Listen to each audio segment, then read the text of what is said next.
High, good night বন্ধুরা। এই যে দেখো অনুকূলদার বাড়ি।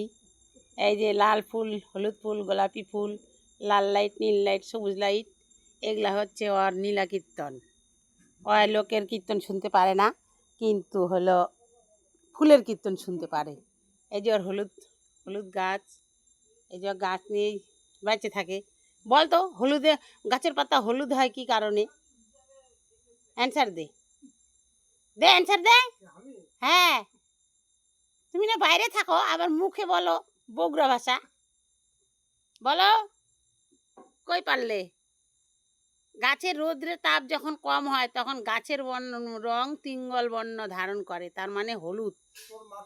হ্যাঁ, মাথা মুন্ডু এটা পড়াতেই আছে, আমি পড়েছি 8 9-এ। তিঙ্গল বর্ণ ধারণ করে, পড়ে দেখিস বিজ্ঞানে। পাতা বাহার হতে পারে, কিন্তু ওর গায়ের রং এখন যেটা থাকবে সেটাই বলবে। আমি যদি লাল জামা পরে লোক আমাকে নীল বলবে? ওলা বর দিদির হাসি, ওইদিকে দিস বর দিদির হাসি চাগল। হ্যাঁ বন্ধুরা, ওই আমার সাথে অনেক কিছু বললো। তো অশেষ ধন্যবাদ। এটা আমি কালকে ছাড়বো। অশেষ ধন্যবাদ।